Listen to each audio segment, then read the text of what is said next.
After a record-breaking number of people showed up on the Republican-sided caucus in Iowa, now the focus turns to New Hampshire.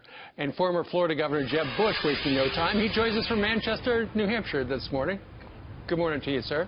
Hey, Steve. How you doing? You know what? I'm doing okay. How are you doing? You didn't do so well in Iowa. No, I congratulate Ted Cruz for his victory, hard-earned, well-fought, and I congratulate him to do that. Now we come to New Hampshire, where New Hampshire has a tendency to reset the race, and I think what people are going to want is someone with a proven record, proven leader, someone who has detailed plans to fix the mess in Washington. And that's my case here, and last night I had a town hall meeting with about 300 people, and they seem to respond to that message.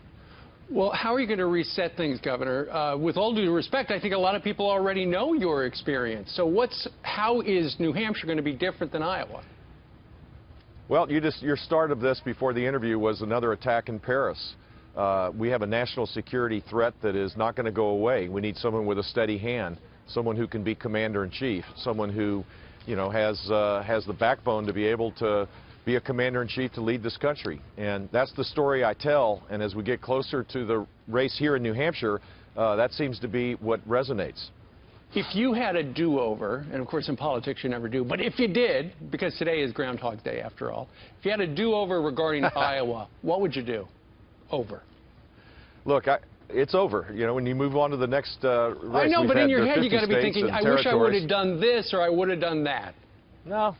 Really? I'm 62 years old. I have a life, 32 years in business and 8 years as governor. I don't look back. We've got a long haul here.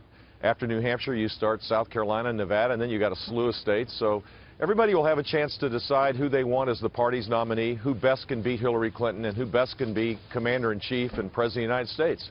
And that's my case. I think this is a serious time, and it requires a serious leader. And if people want that, I believe I'm their guy. And as history has proven, Iowa doesn't always predict the nominee, doesn't always predict the president. Yeah, I remember in 1980, we were all excited with my dad upsetting Ronald Reagan in the Iowa caucus, and he had Big Mo. He came here to New Hampshire, and it didn't work out. And many other candidates have the same story.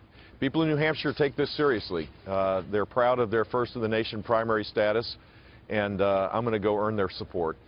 Well, the primary in New Hampshire is 1 week from today, Governor. Do you have a prediction how you're going to do? I don't predict. I'm just going to work my tail off. Well, because at this point, even though the caucuses just ended about 12 hours ago, Mike Huckabee's already suspended his campaign, and Martin O'Malley on the Democrat side has suspended his campaign. We're winnowing the field, it appears. Yeah, that's the way the primary process works. Finally, the pundits, which have gotten it wrong almost every step along the way, have to take a step back and let the voters decide who they want to be our party nominee.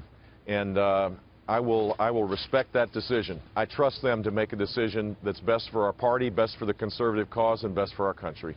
Well, I know you're going to run hard till next Tuesday right there in New Hampshire. Governor, thank you very much and good luck to you. Thank you. You bet.